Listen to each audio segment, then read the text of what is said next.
uang kepadanya. 26. Jika engkau sampai mengambil jubah temanmu sebagai gadai, maka haruslah engkau mengembalikannya kepadanya sebelum matahari terbenam.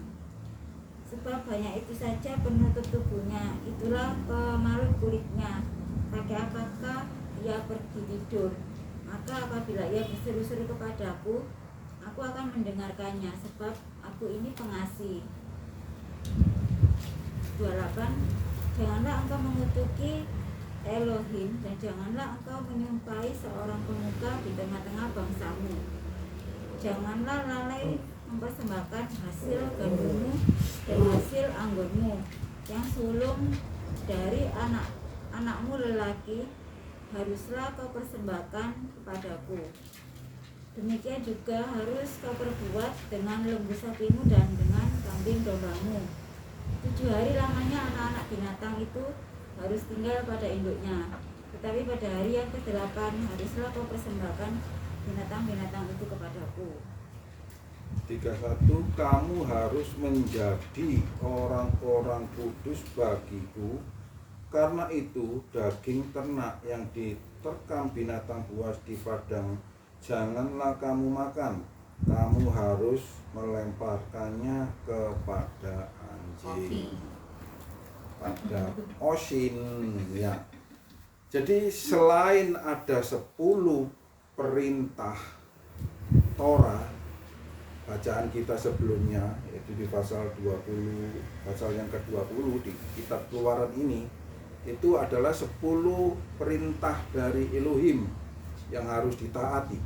Ini ketika kita membaca ayat selanjutnya, pasal-pasal selanjutnya, maka kita akan menemukan satu peraturan-peraturan atau hukum-hukum yang harus juga ditaati selain 10 perintah Elohim itu yang terdapat di dalam pasal yang ke-20.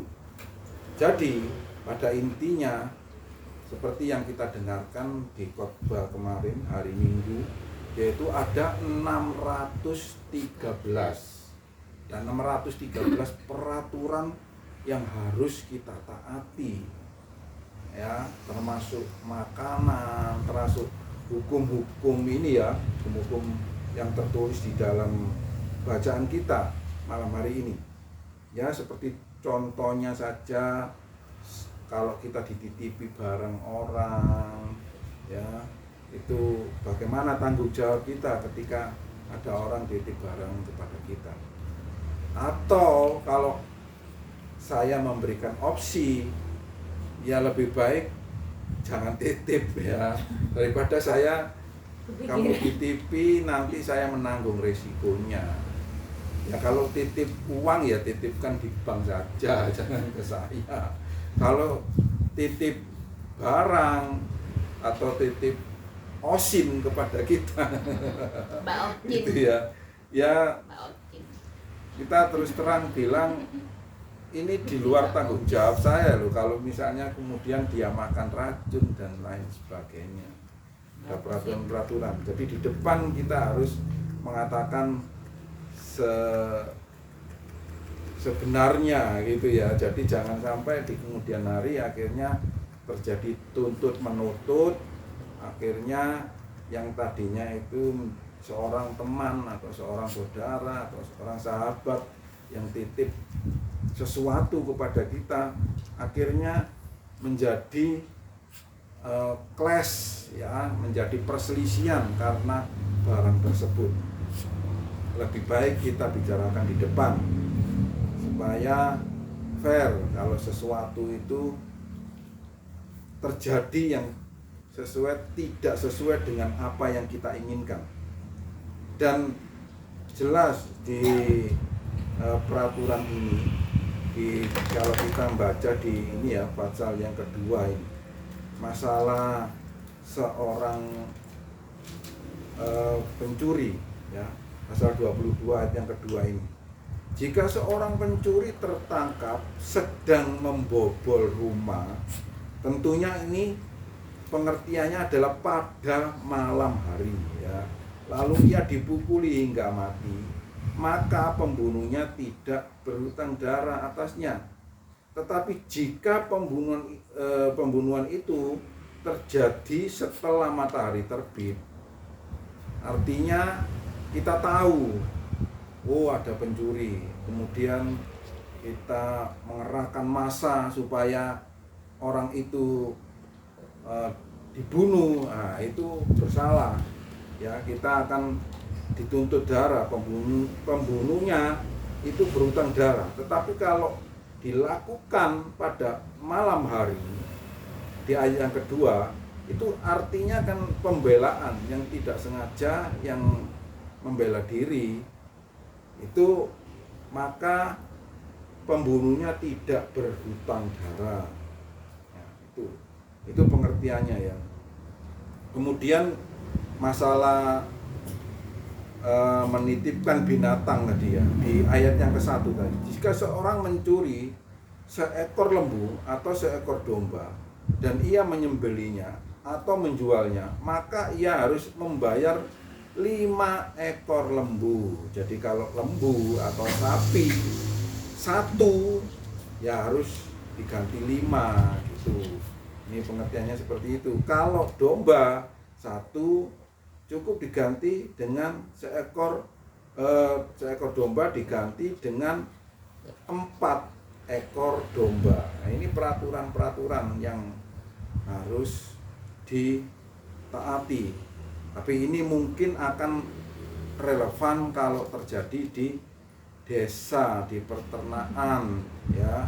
Kalau di kota rasanya hal ini tidak relevan, tidak mungkin ya orang titip lembu atau titip sapi itu ya, titip domba kepada kita kan tidak mungkin, dan hampir tidak pernah terjadi di kota ini.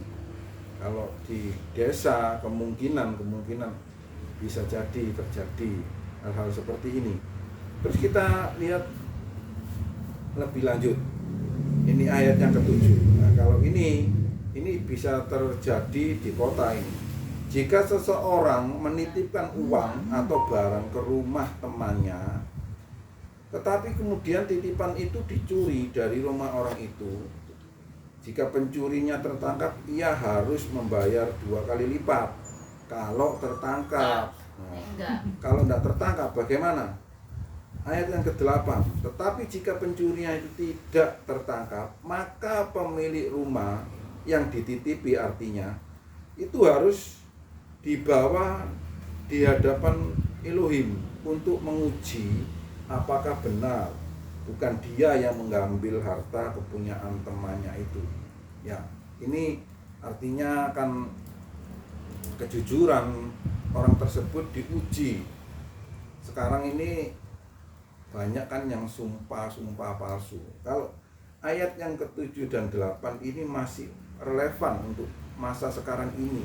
Kan banyak pencucian uang. Oh, kamu mencuri uang negara.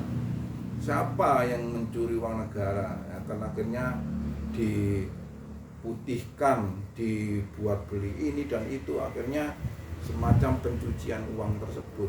Akhirnya enggak ketahuan kan bahwa itu mencuri uang negara. Atau sekarang ini ya, saya tidak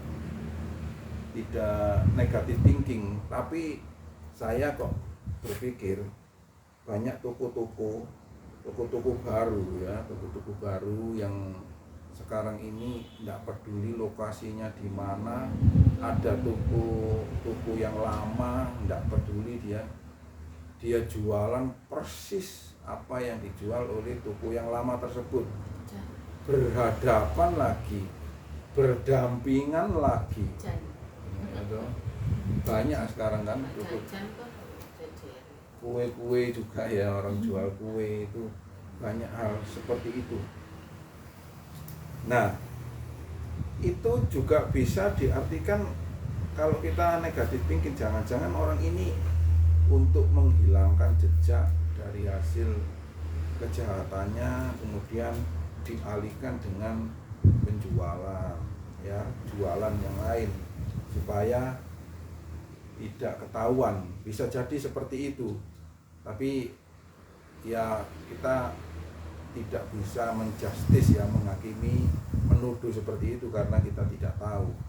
Tapi syukur-syukur kalau memang dia murni, tadi itu modalnya dari uangnya sendiri, bukan dari hasil kejahatan, kemudian supaya bersih terus dibuat jualan tadi ya. Mudah-mudahan tidak seperti itu ya, harapannya ya benar-benar dia bersih, dia bertobat, dia insaf, terus dia benar-benar modalnya itu modal yang dari bersih, uang bersih. Tapi kalau misalnya uangnya itu dari hasil kejahatan, maka di sini ada hukumnya ini ya, dia harus mengembalikan kepada pemiliknya itu berapa kali lipat itu ya, harus mengembalikan uangnya itu. Tidak bisa dengan terus dia membersihkan namanya,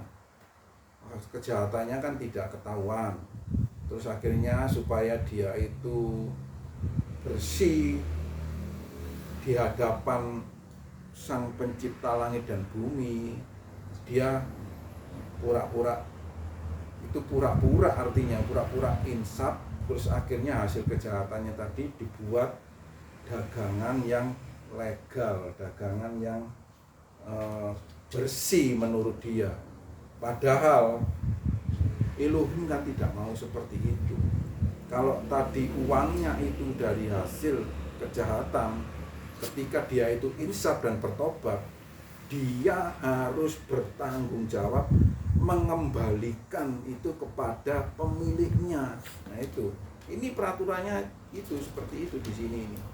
Nggak bisa dia terus saya insaf, saya bertobat, kemudian saya tidak mau berbuat jahat lagi, hasil kejahatan saya ini saya pakai untuk usaha. Misalnya saja seperti saya ini pribadi, ketika itu saya kerja ikut orang, kemudian saya pinjem uang, kemudian saya pakai beli rumah, kemudian saya tidak kerasan di pekerjaan tersebut, akhirnya saya keluar dari pekerjaan tersebut. Kemudian apakah terus saya tidak bayar kepada orang tersebut? Itu beban moral, beban mental di hadapan Tuhan. Saya tetap bersalah dan saya berusaha menemui bos saya yang sebelumnya itu, sudah saya telepon, sudah saya datangi, saya tunggu kabarnya. Ya uangnya sih kalau nilai sekarang bagi dia mungkin seorang pengusaha ya kecil mungkin, tapi bagi saya itu beban moral, ya beban moral. Tapi saya sudah berinisiatif untuk mengembalikan uang tersebut, dan saya sudah menelpon dan saya sudah meninggalkan telepon. Saya kalau sewaktu-waktu dihubungi, monggo saya siap untuk mengembalikan uang tersebut. Tapi sampai hari ini beliaunya tidak menghubungi saya juga sudah mencoba menghubungi beliaunya juga tidak menghiraukan. Ya sebenarnya secara moral saya kepingin kalau memang dibebaskan ya ngomong gitu loh, ngomong wis tak ikhlaskan, nggak usah dipikirkan misalnya seperti itu, jadi saya lega. Tapi omongan dari mantan bos saya dulu itu tidak ada keluar omongan seperti itu, jadi istilahnya masih gantung. Ya saya sih berkeyakinan bahwa saya sudah bertanggung jawab di hadapan dia maupun di hadapan Tuhan, bahwa saya sudah berniat baik untuk mengembalikan. Bahkan saya minta nomor rekeningnya, kalau perlu saya transfer. Saya sudah seperti itu kan. Sampai hari ini beliaunya tidak merespon. Nah itu WA-nya masih saya simpen sampai sekarang, sempat teleponan juga sudah saya telepon waktu itu. medianya beliaunya enggak tahu, mungkin sibuk atau dianggap uang itu kecil atau sudah diikhlaskan. Ya puji Bapak Yahweh kalau memang diikhlaskan gitu ya. Jadi intinya untuk hal apapun yang kita lakukan, perbuatan salah, perbuatan dosa yang melanggar dari perintah Elohim yang 613 peraturan itu tetap kita harus bertanggungjawabkan. Dan peraturan ini berlaku juga kalau kita melihat di Perjanjian Baru, ya, di kitab Berita Dasa ini di Perjanjian Baru juga masih berlaku seperti yang diperintahkan oleh Tuhan Yesus. Ketika kamu akan berdoa, akan mempersembahkan sesuatu, jika kamu punya ganjelan dengan, ya, bahasa kasarnya, bahasa Surabayanya itu, kalau masih punya ganjelan terhadap orang lain, kamu harus datang minta ampun kepada dia, minta maaf, selesaikan dulu, baru kamu datang kepadaku. Ya, artinya masih peraturan ini di Perjanjian Lama ini, ya, di tanah ini, dan Berita Dasa di Perjanjian Baru itu masih berlaku, tidak dihilangkan, masih berlaku sampai hari ini. Nah, itulah peraturan-peraturan yang harus kita taati. Nah ini, terus kita masuk ke ayat 18. Setiap wanita penyihir tidak boleh kau biarkan itu. Nah ini ya, itu wewenangnya pemerintah. Kita kan nggak bisa menghakimi. Terus ya, kemudian kita melihat ada seorang penyihir, kemudian kita yang menghakimi, ya, kita yang berurusan dengan pemerintah. Tentunya penyihir mungkin kalau sekarang ini di era yang modern ini hipnotis, ya, dihipnotis itu. Nah, itu kan penyihir yang menghipnotis orang sehingga orang tersebut tidak sadarkan diri, terus barang dicuri dan lain sebagainya.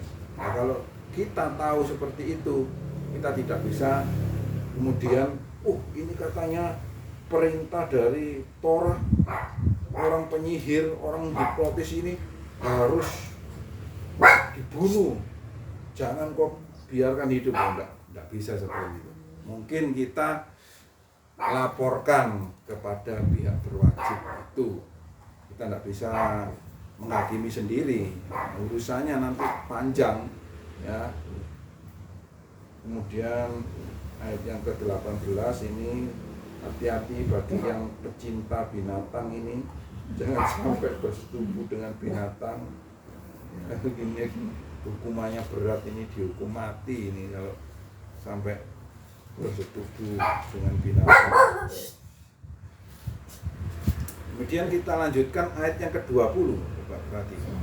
Siapa yang mempersembahkan kepada ilah-ilah selain kepada Yahweh, ia harus dibinasakan. Waduh, ayat ini mengerikan ini. 2 hari kemarin, ya, kalau nggak salah kemarin, saya mendengarkan khotbah, dan khotbah itu mengatakan seperti ini. Pada waktu peristiwa G30S di Indonesia ini, waktu itu partai komunis ini mencari sumbangan. Tetapi karena partai ini dilarang oleh pemerintah, maka orang tidak akan mau memberi sumbangan kepada partai ini.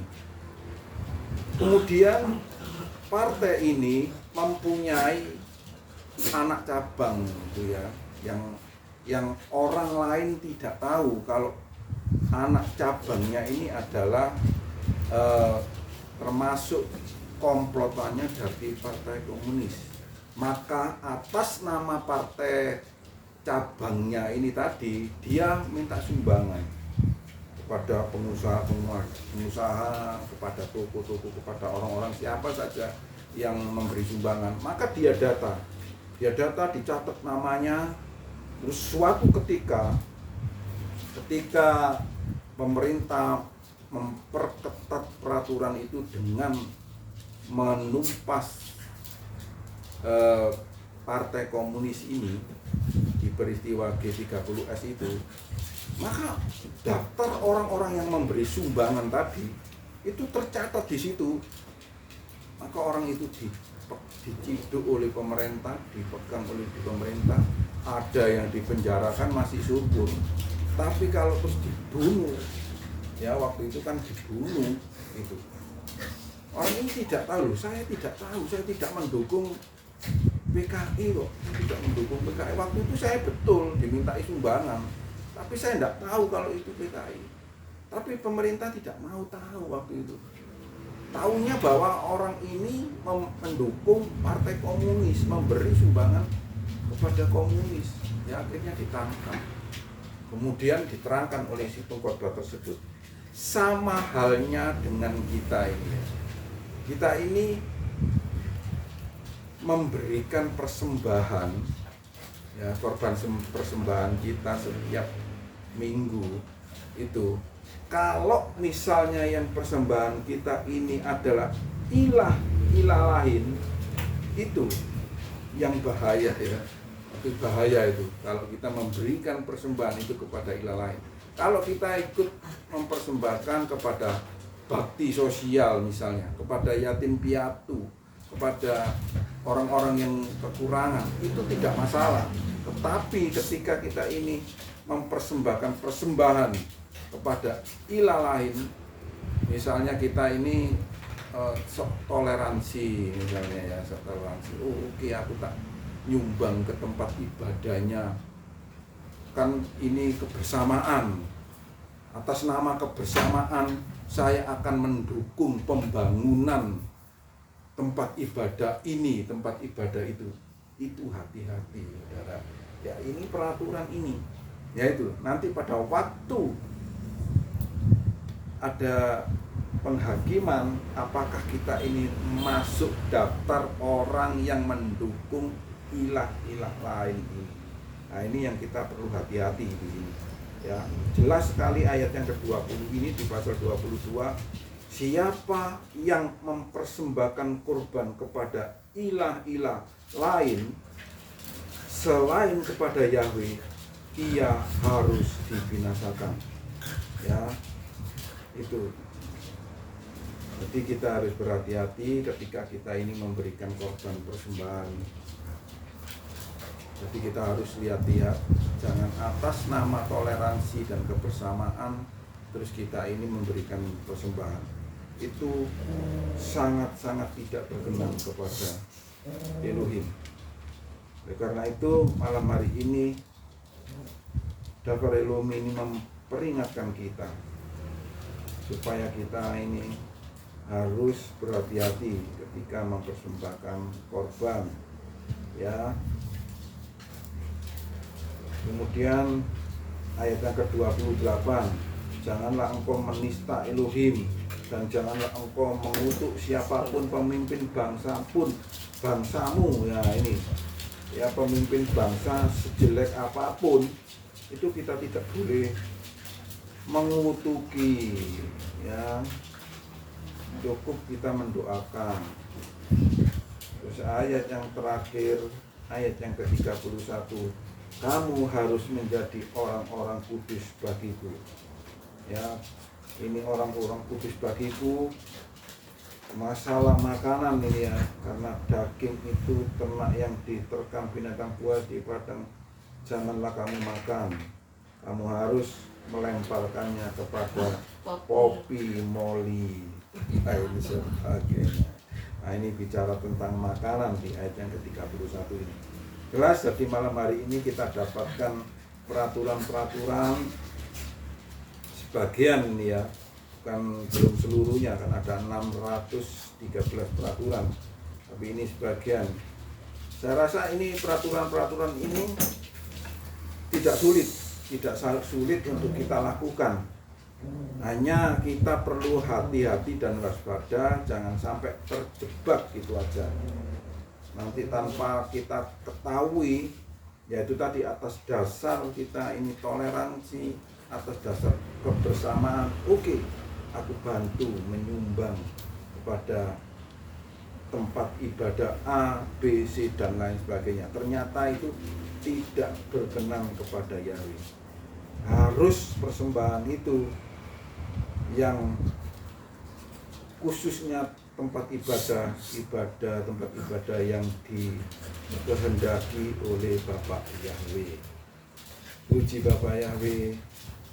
Bapak Yahweh memberkati kita semuanya. Amin. Mari kita masuk. Kita akan pujian nanti halaman 17 nomor 3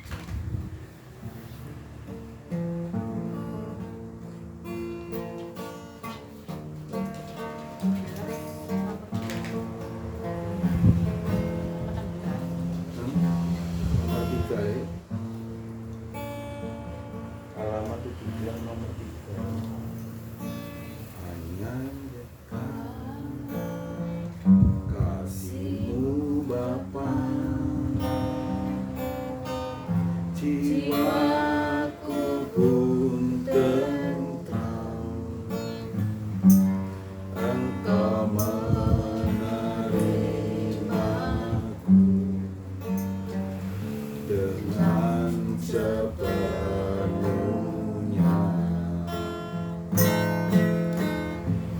Walau dunia melihat rupa, namun Kau memandangku sampai ke kedalaman hatiku. Tuhan, inilah yang ku mau. Kau mengenal hatiku, jauh melebihi semua yang terdekat sekalipun. Tuhan, inilah yang ku mau. Kau menjaga hatiku supaya kehidupan memancar senantiasa.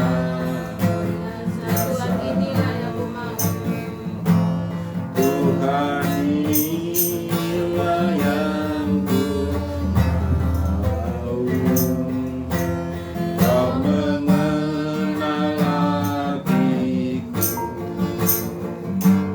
jauh melebihi semua yang terdekat sekalipun.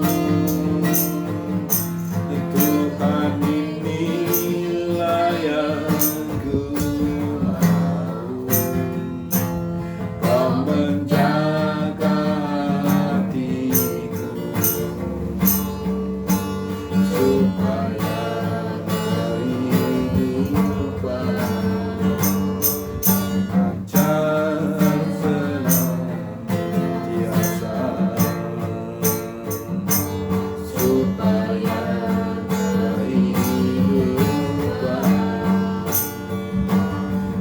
lancar senantiasa.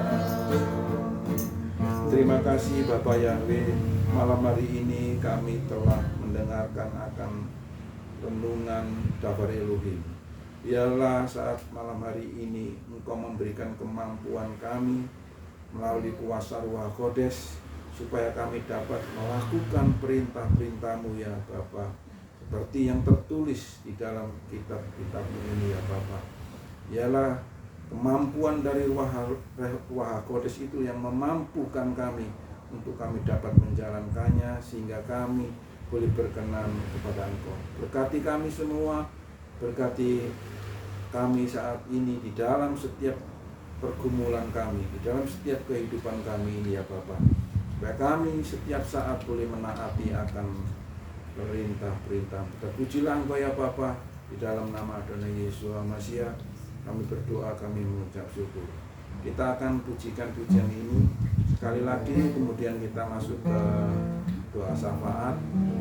Nanti saya berdoa untuk bangsa dan negara, kemudian Ibu Maria berdoa untuk keluarga. Tuhan Inilah yang ku mau, Kau mengertiku,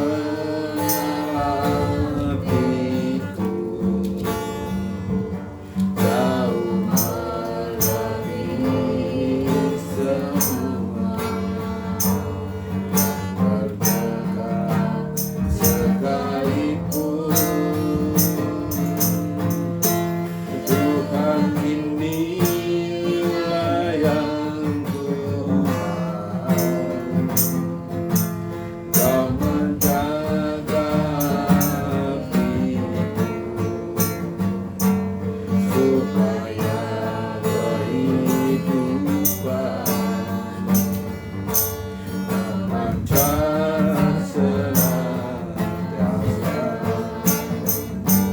supaya kehidupan memancar senantiasa, supaya kehidupan memancar senantiasa, memancar senantiasa.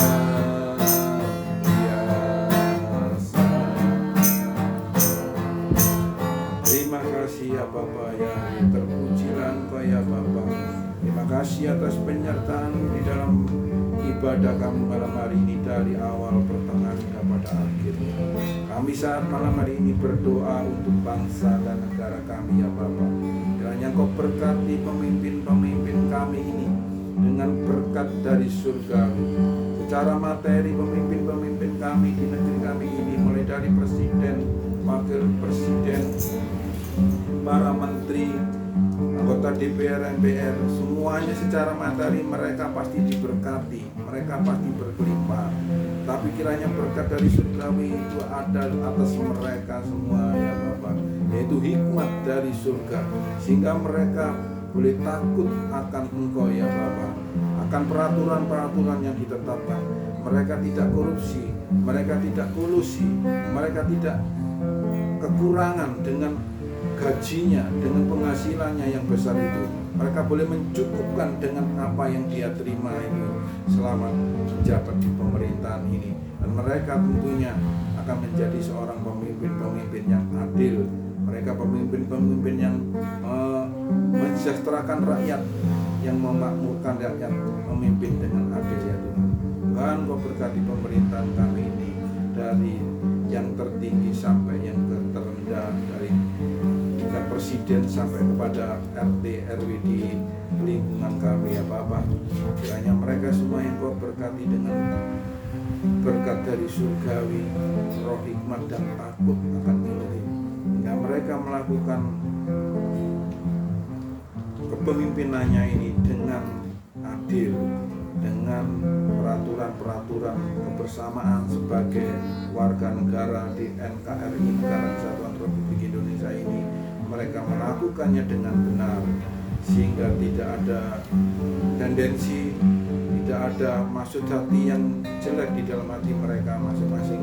Mereka melakukannya dengan tulus dari hatinya, melakukannya dengan rasa takut dan gentar akan Sang Pencipta, Penguasa langit dan bumi, serta dengan segala isinya ini. Terima kasih ya Bapa, tolonglah pemerintahan kami ini di dalam sebentar akan menghadapi pemilu yang akan datang ini ya Bapa.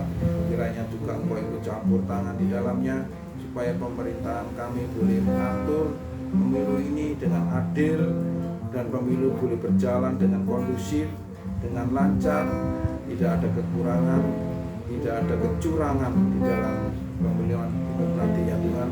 Dan Engkau ikut campur tangan menentukan pemimpin-pemimpin di negeri kami yang akan datang ini, pemimpin-pemimpin yang sama seperti yang saat ini kami boleh merasakan keadilan, kemakmuran, kesejahteraan bagi rakyat Indonesia, kebersamaan dan rasa toleransi di dalam menjalankan tugas kepemimpinannya. Engkau ikut campur tangan ya Tuhan, tolonglah ya Tuhan, supaya negeri kami ini mendapatkan pemimpin pengganti dari presiden yang sebelumnya ini, pemimpin yang takut juga akan ini.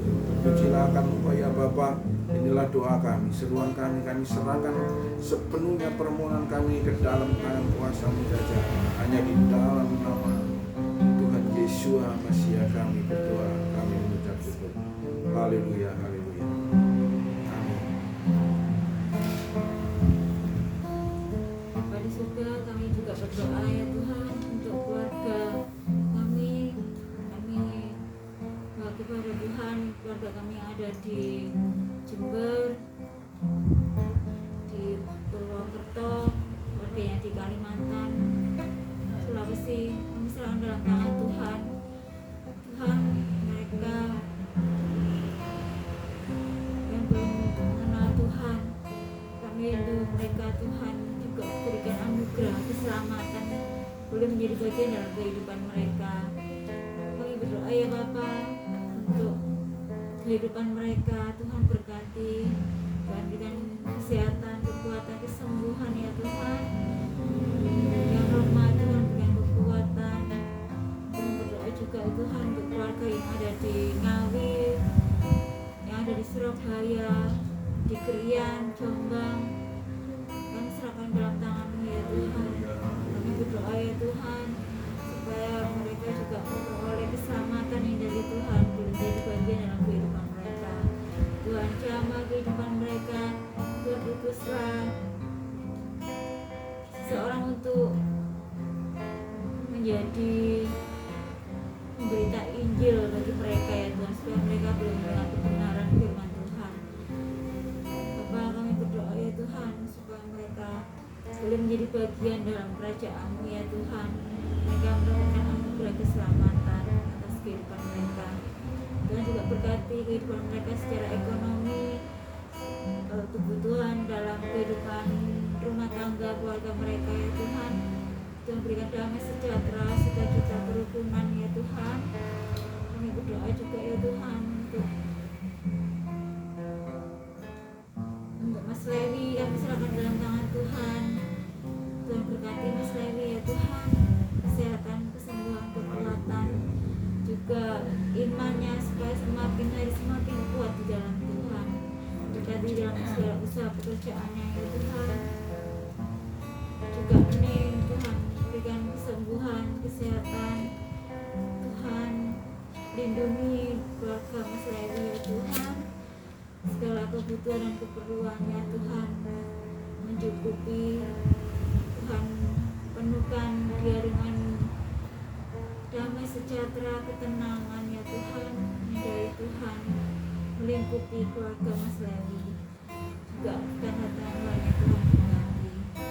Terima kasih ya Bapa.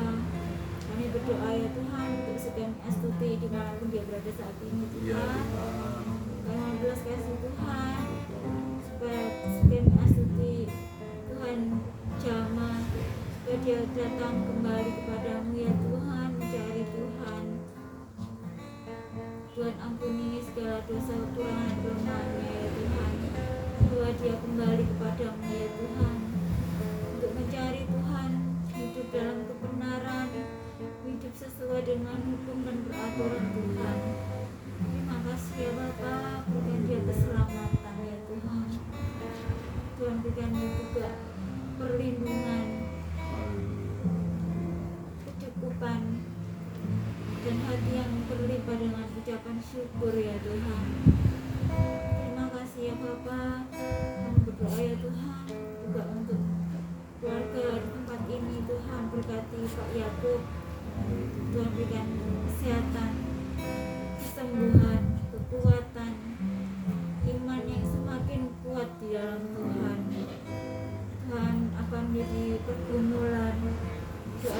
kerinduannya ya Tuhan.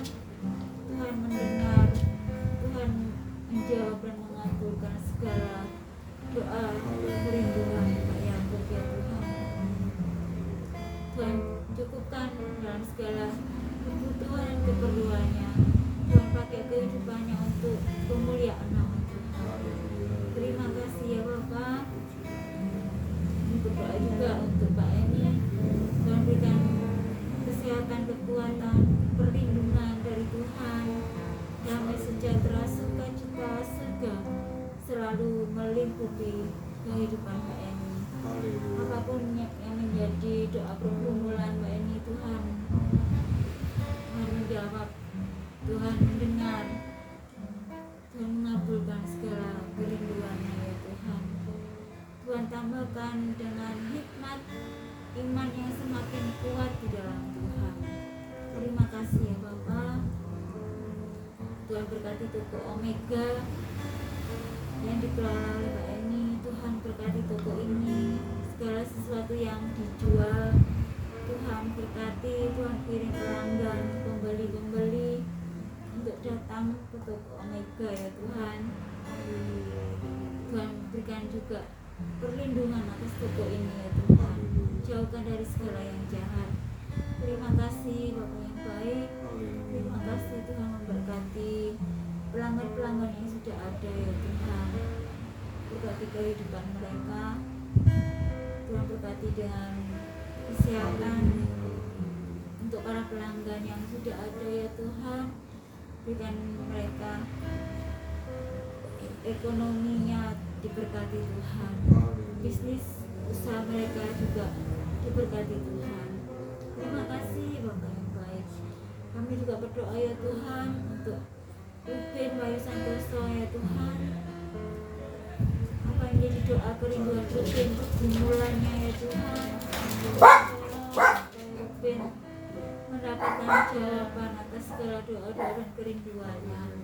Tuhan terima kasih Ruben yang sudah ditempatkan di UPH sebagai dosen tetap ya Tuhan. Tuhan berkati Ruben supaya bisnis karirnya ini boleh menjadi berkat dan mempermuliakan nama Tuhan. Tuhan berkati dengan kerinduannya yang baru ya Tuhan, pergumulannya yang baru untuk menjadi konsultan Tuhan. Tuhan kirim orang-orang untuk menjadi kliennya ya Tuhan. Terima kasih ya Bapak. Berkati apa yang menjadi doa kerinduan Ruben, bila dalam penghasilannya, dalam keberadaannya dia boleh menjadi berkat bagi banyak orang dan mempermuliakan Tuhan. Tuhan berkati pasangan hidup yang tepat untuk Ruben. Tuhan berikan pasangan hidup yang seiman, yang sehati, sepikir, satu visi dan misi, supaya mereka menjadi pasangan hidup yang mempermuliakan nama Tuhan. Terima kasih ya Bapak. Tuhan berkati juga di mana Ruben berada ya Tuhan. Berikan dia pertolongan, kekuatan, penghiburan ya Tuhan. Apapun yang sedang dialaminya saat ini Tuhan, Tuhan berikan kekuatan, hikmat dari Tuhan, supaya dia boleh menyelesaikan setiap masalah yang dihadapi dengan baik. Terima kasih ya Bapak. Doa permohonan kami ya Tuhan, tak lupa kami berdoa untuk masa pilih. Tuhan berkati dengan kekuatan, kesehatan, semangat hidup untuk mempermuliakan nama Tuhan, untuk beribadah semakin setia kepada Tuhan. Terima kasih ya Bapak. Kami percaya Tuhan memelihara Mbak Sapilin dengan kekuatan dan kuasa saja ya Tuhan. Terima kasih Bapak yang baik. Ini doa kami ya Tuhan, yang kami sampaikan di hadapan-Mu.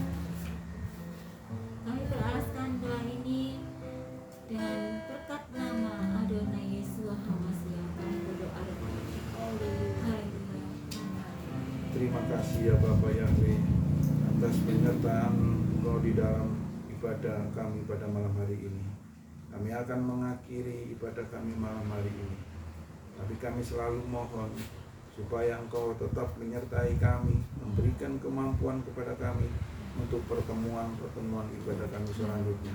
Memberikan kekuatan kepada kami supaya tidak ada halangan, tidak ada hambatan yang menghambat kami, yang mampu menghambat kami, menghalangi kami untuk kami dapat beribadah. Tetap kami melakukan ibadah kami dengan setia, dengan rasa takut dan gentar akan Engkau. Terpujilah Engkau ya Bapa. Kiranya Bapak Yahweh memberkati kita semuanya dan menjaga kita. Bapak Yahweh kiranya menyinari kita dengan wajahnya, dan kiranya Bapak Yahweh juga bermurah hati kepada kita.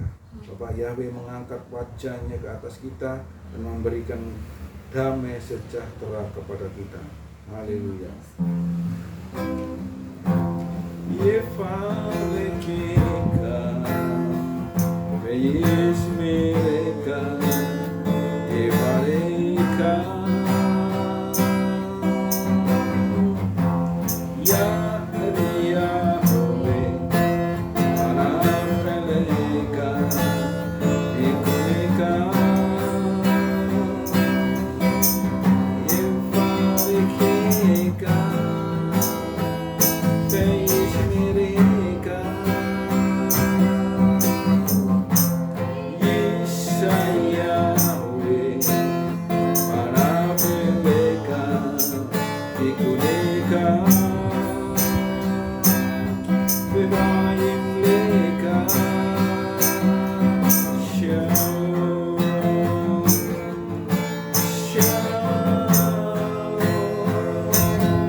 Oh iya, doa konsumsi.